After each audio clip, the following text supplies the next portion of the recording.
Parce qu'en fait, soit il est prêt, soit il n'est pas prêt. Si, et je vais partir du principe que le staff médical de Paris Saint-Germain est un staff raisonnable, j'espère, si le joueur est considéré comme apte, alors la question c'est, le PSG doit-il faire jouer Zaïre Emery contre Dortmund? Et dans ce cas-là, le risque de l'absence de rythme me paraît peu envisageable, parce que ça ne fait pas suffisamment longtemps. Et après l'argument qui consiste à dire c'est triste si le PSG dépend d'un joueur comme Zaïre Emery, bon mais ça on s'en fiche. Je veux dire, c'est triste si le Brésil dépendait de Pelé en 58, bon ben, peu importe. Si Zaïre Emery est le meilleur, c'est le meilleur. Donc pour moi, s'il est prêt médicalement, Oui. il n'y a aucune raison de se priver de lui. Ok, oui, donc, Philippe sans fourche. Justement, vous dites que le staff du Paris Saint-Germain est un staff compétent. Non, je ne sais pas. Je pense que c'est le staff compétent. Non, des staffs médicaux qui précipitent, sous parfois la pression d'un entraîneur, le retour d'un joueur, ça existe. Mais je ne vais pas les accuser de cela alors que je n'en sais rien. On ne peut pas les accuser, mais l'importance de ce match Dortmund-Paris Saint-Germain sur l'échelle de 5 par la saison-là. L'importance, juste là. L'importance Oui, l'importance de ce match. C'est 6. Hein 5, c'est 6, ouais. Voilà. Donc c'est 6. Donc c'est 6. Donc est-ce qu'on peut avoir aussi un moment, on va dire, de stress? C'est déjà arrivé avec des staffs médicaux, puisque tu prenais l'argument de la compétence du staff médical. On a déjà vu des staffs médicaux très compétents tomber dans ce piège de vouloir précipiter le retour d'un joueur qui finalement n'était pas apte. Alors, à la limite, c'est pas une blessure musculaire, donc il y a moins de risque de rechute que s'il avait eu une lésion à l'ischio. Mais effectivement, vu la formulation de la question et ce qu'on nous dit aujourd'hui, qu'il a participé à un bout d'entraînement tout seul, pas avec le collectif et en touchant le ballon, de là en faire un joueur apte pour un match de cette intensité en Ligue des Champions, je trouve qu'il y a quand même un chemin. Après, évidemment, tout va dépendre, ce que disait Sébastien, du ressenti du joueur. Est-ce qu'il a très mal, un peu mal, pas trop mal? Parce que les joueurs jouent très souvent avec des douleurs. Et donc avec une discussion avec le staff médical. Une entorse mal soignée ou pas assez soignée, ça peut être très, très compliqué après ensuite. C'est un joueur qui est très jeune. Ce serait dommage qu'il fasse toute sa carrière avec des douleurs à la cheville parce que ce fameux jour du match contre Dortmund, il fallait absolument qu'il joue. Donc tout ça, c'est des choses à prendre en compte. Évidemment que s'il est considéré comme apte et que lui se sent de jouer, bah peut-être qu'il va peut-être être sur la feuille de match, etc. Ce sera un autre débat. Mais quand on n'est pas dans le club et avec le dossier en main et avec le joueur qui nous parle, c'est difficile de se prononcer.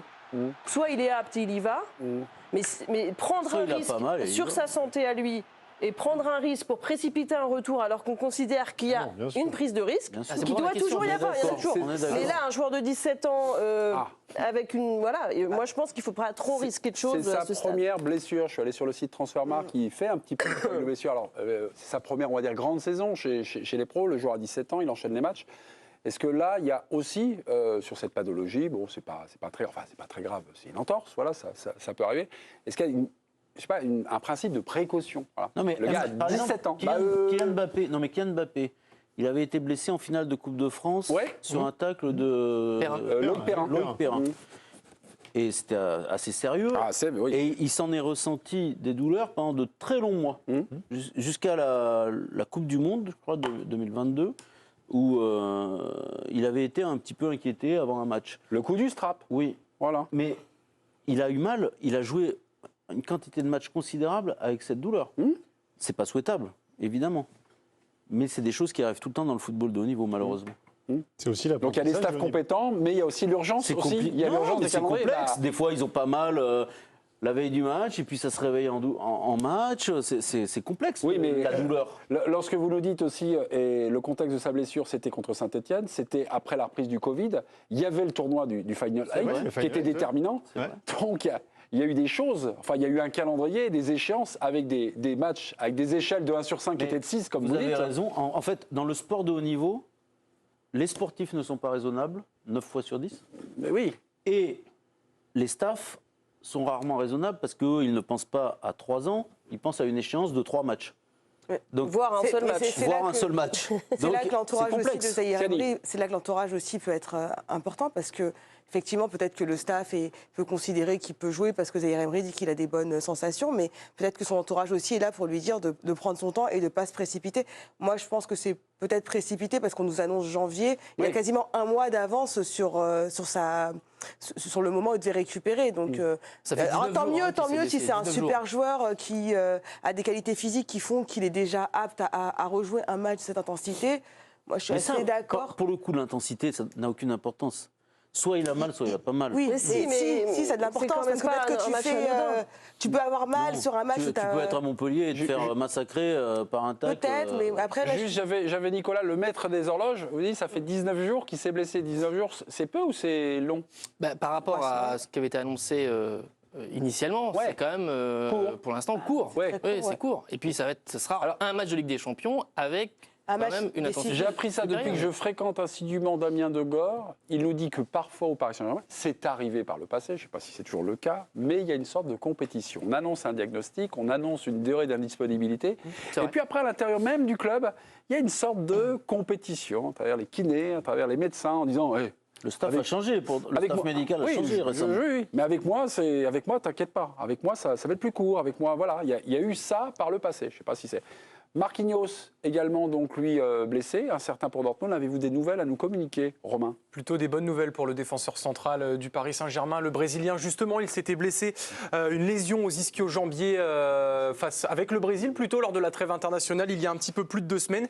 Eh bien, il a effectué une grande partie de la séance d'entraînement du jour et donc lui, il pourrait être dans le groupe pour la réception de Nantes ce samedi, ce week-end en Ligue 1, c'est samedi soir donc évidemment ce sont des nouvelles plutôt positives à 6 jours du match face à Dortmund. S'il est dans le groupe pour Nantes, ça devrait aller face aux Allemands. Ok, ça c'est pour Marquinhos. Retour à Warren Zaïre. La semaine a été marquée par une information du Parisien. Un milieu de terrain défensif confirmé et désiré par Luis Enrique au mois de janvier. C'était il y a mardi, pas dans l'équipe, dans le Parisien. C'était il y a 5 ans, non? Alors, non, c'est pas Gabriel Moscardo, le milieu de terrain défensif qui fait les beaux jours de Santos cette saison, là, qui est un jeune des Corinthians qui a 18 ans. Luis Campos partage également l'avis de son coach, Luis Enrique. Et le mois de janvier, c'est le mois où on recherche à Paris des sentinelles. C'est-à-dire que le mercato d'été... L'été aussi. Hein. Non, l'été, on fait les stars devant... L'été, on fait l'attaque. Ouais. Et puis quand la bise fut venue, on se dit, tiens, il y a Thiago Motta qui est toujours à la retraite, il n'est toujours pas sorti de sa retraite. Non, mais c'est quand même dingue. C'est le remake d'un jour sans fin. T'as Ruiz qui est blessé, donc t'as Ruiz qui est blessé, Zaïre Emery qui est là. Et tu es aussi avec un entraîneur qui aime avoir beaucoup de milieux, qui les fait, et qui en change beaucoup. Juste, c'est une question de conjecture, enfin ça joue, oui, ça joue quand même. Je suis pas sûr que si Ruiz évidemment se blesse pas, il recherche quelqu'un forcément pour adapter. Dans les matchs de Ligue des Champions, si on fait, les entraîneurs veulent toujours des joueurs. Ouais. Mais dans les matchs de Ligue des Champions, là, dans les matchs à haute intensité, est-ce que finalement, si on fait une radiographie sportive, on se dit tiens, au milieu, ils sont peut-être pas assez outillés. Est-ce que aussi le staff... pas besoin de faire une radiographie et de faire 3 IRM. Il suffit de regarder le match tranquillement dans son fauteuil. On voit bien que c'est le parent pauvre de l'effectif du Paris Saint-Germain et qu'en plus il y a un peu embouteillage de joueurs offensifs et que un joueur comme Kanginli est en train de gentiment de reculer dans ce milieu-là. Il a montré des limites. Alors, de l'instant, peut-être qu'il faudra le revoir, mais en tout cas, pas de garantie sur ce qu'on a vu dernièrement. Ugarte, on a vu que ça piquait du nez. Ça, c'est sûr. Non. Ça, au moins, on est sûr de ça. Non, mais là, on le fait plutôt jouer en 8, mais c'est pas pour autant que ça a été couronné de succès. Donc, il y a assez peu. L'éventail de solutions, il est court. Après, tu vas quand même jouer à Dortmund avec les 2 qui étaient titulaires à l'aller, Ugarte et Vitinha. Alors tu n'auras pas Zaïre Emery, mais tu peux sans doute Kanginli, mais tu as quand même 2 qui étaient titulaires sur la victoire de 0 à l'aller. Tu as décrété qu'il n'y aurait pas Zaïre Emery, mais il semblerait quand même que la tendance soit à ce qu'il y soit. Mais la chose qu'on n'a peut-être pas rappelé dans ce dossier, c'est qu'on peut reprocher beaucoup de choses au Paris Saint-Germain, historiquement, même si les staffs médicaux évoluent et changent. Mais historiquement, c'est plutôt la tendance a plutôt été à protéger le joueur et à ne pas anticiper de manière dangereuse. Le cas Neymar, il est quand même assez symptomatique sur plusieurs saisons. À chaque fois qu'il y a des risques qui ont été pris, c'est dans le cadre de la sélection, c'est pas en club. Je vois pas le Paris Saint-Germain mettre sciemment en danger un joueur comme Zaïre Emery qui aujourd'hui est un effectif important du club à tous les niveaux. même si le match est primordial, je ne les sens pas prendre un risque énorme.